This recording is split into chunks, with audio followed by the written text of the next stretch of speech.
is actually a response to a video I saw again. This is a break from the norm lately. I just only respond to questions that people send me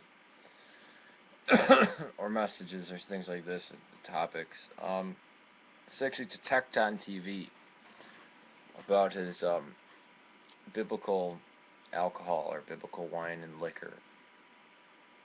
Yeah, it's true. There's no distillation process. The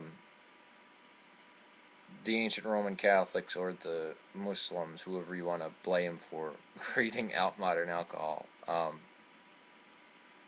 the Muslims were really using it as perfumes or as medicine, and the Roman Catholic Church said, well, hey, if we distill wine down, we can just pour water back into it, and it'll make it into wine again. Makes sense, but doesn't happen in actuality. You distill wine down, you get brandy. That's right, they didn't have distillation. But I think the argument should be made in the reverse manner towards people who condemn alcohol outrightly as non-biblical, and see there's passages like I've heard Kirk Cameron and Ray Comfort, who I can't stand and find as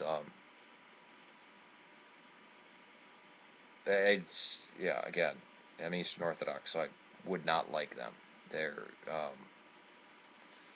proselytizing instead of evangelizing, threatening people with it's just, alright, well, going on from that.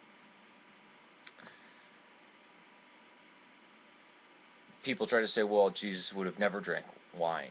Well, they didn't have pasteurization back then either.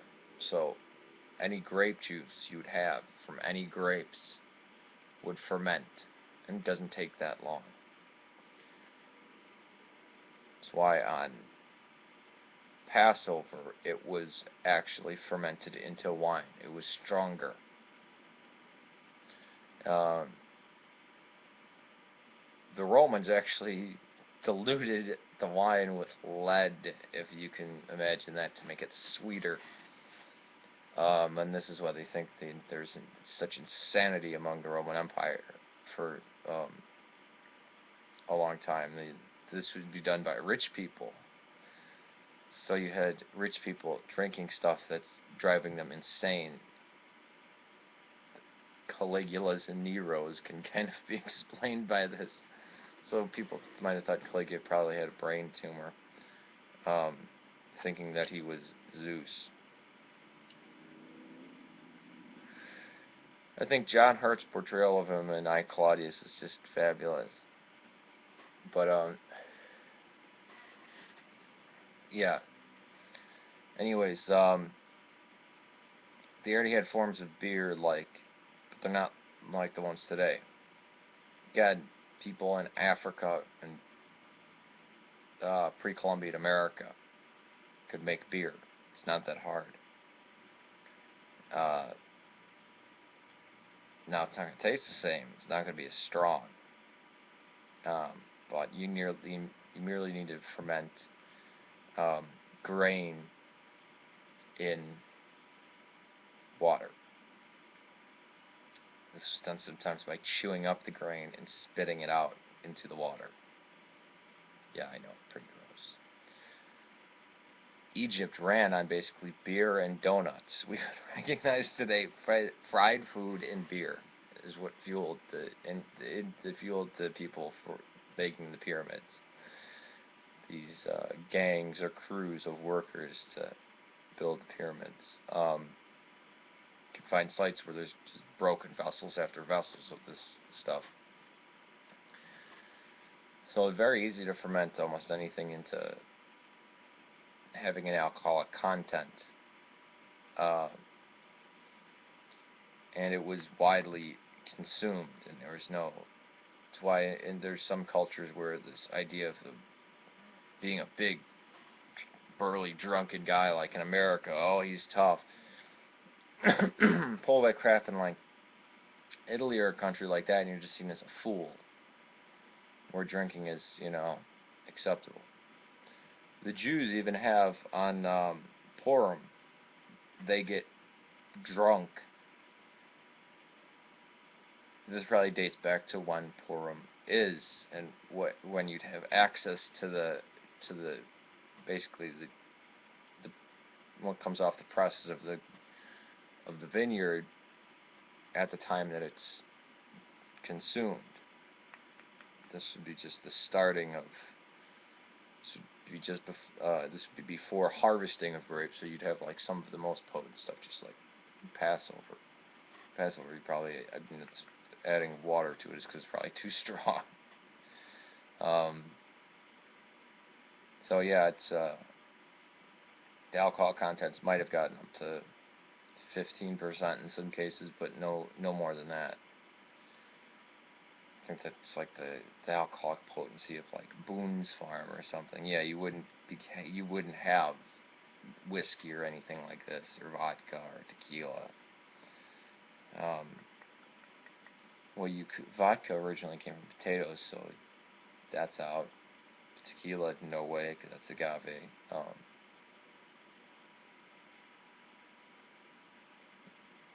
Yeah, again, even distillation doesn't come until the medieval or period, right? Or even the late medieval, and it wasn't accessible by common people. Even when pirates drank rum, that's what grog was. It took the alcohol was to take the poison out of the water. Basically the plague and like bacteria and cholera. That's why they would put in some alcohol into the water because it was safer. So a lot of the teetotaling movement is when they try to make it biblical is very stupid. Or say, well, it couldn't have been like the whole Methodist movement and Welch's, and I think it's Welch's, yeah. That, oh yeah, we're not going to have wine because it wouldn't be, it's against wine in the Bible. Well, they're taking a Bible out of context. Not to mention in all my videos, I say the Bible is already out of context. You should actually be in the church before you read the text of the Bible, and you should know what it means and who it's talking to, because there were documents written by the church for the church within the church. And you say, well, what about the pre-Christian stuff?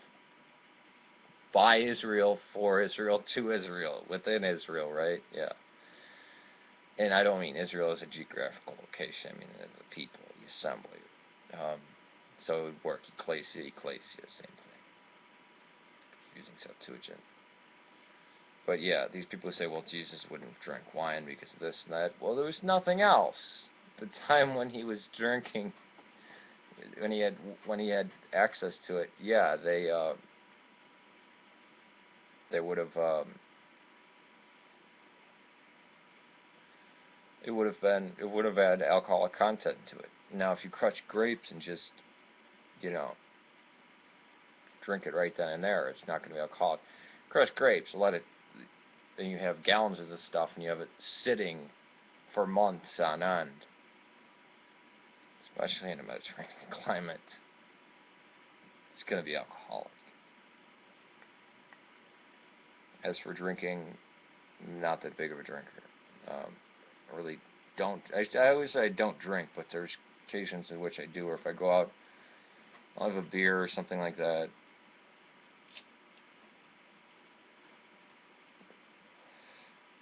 My raging alcoholism was basically from my teens to 20s, and again, this is modern America versus if I was in even a different culture at this exact same time. It probably would have been different. Because alcohol is so forbidden. And I would actually go so far as to saying that marijuana is not restricted. There's nothing in the Bible, and you can't actually put anything into the Bible to make marijuana bad. Again, I don't smoke it. I have, so I can't condemn and say, oh, I never smoked. So I have, but it just makes me paranoid now. So I'd actually say marijuana is safer than alcohol. But from the standpoint of the church, even when taking communion, I know when you talked about priests, you meant Old Testament. and we don't get our priests from there. We get our priests from presbyters or what on our day. That serving pasteurized grape juice is ridiculous. That it would have been wine, but the amount of wine you take when you take the Eucharist or communion or whatever you want to call it, so minimal that it's not. Nobody's gonna get behind a steering wheel or be like, "Hey, lady, what's up?" or like, no, you can't get drunk off of it. You can actually naturally get drunk from like I remember when I was younger and you'd eat a lot, and your body actually manufactures alcohol. That's why I think anybody who thinks the Bible forbids alcohol, or even religions that restrict you can't drink alcohol.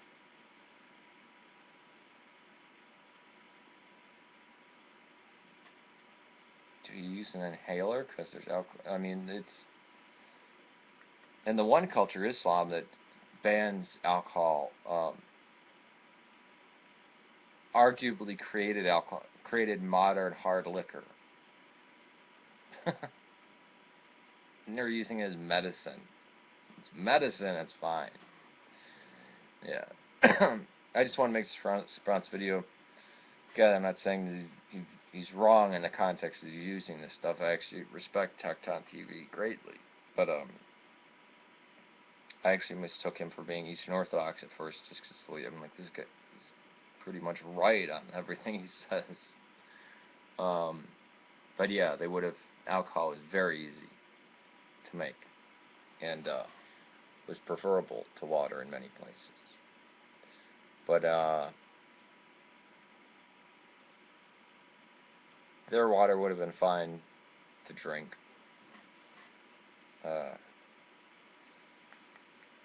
Of that period, but later on, I mean, it wasn't until modern day that we can actually be sure water is safe, because even when you get just 300 years ago, they're pouring alcohol into water. That's its main purpose, is to clean up the water. It's like putting a bleach tablet in water or something. And alcohol is probably safer than putting bleach in water. Which, from where I live, we don't get Michigan water. We get well water, and you can smell the bleach.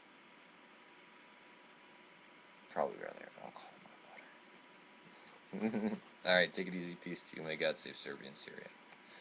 And again, please pray for anybody who's lost loved ones lately, anyone who's dying or gravely ill, and for all those persecuted around the world. Take it easy. Peace to you. May God save Serbia and Syria. Makes sense, but doesn't happen in actuality. You still wind down, you get brandy. That's right, they didn't have distillation. But I think the argument should be made in the reverse manner towards people who condemn alcohol outrightly as non-biblical, and see there's passages like I've heard Kirk Cameron and Ray Comfort, who I can't stand and find as again, I'm Eastern Orthodox, so I would not like them. They're proselytizing instead of evangelizing, threatening people with TektonTv about his biblical alcohol or biblical wine and liquor. Yeah, it's true. There's no distillation process. The ancient Roman Catholics or the Muslims, whoever you want to blame for creating modern alcohol, well, the Muslims were really using it as perfumes or as medicine, and the Roman Catholic Church said, well, hey, if we distill wine down, we can just pour water back into it, and it'll make it into wine again.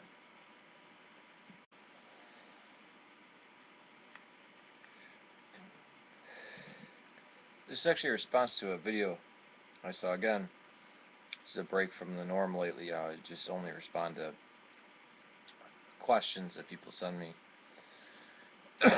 or messages or things like this, topics. It's actually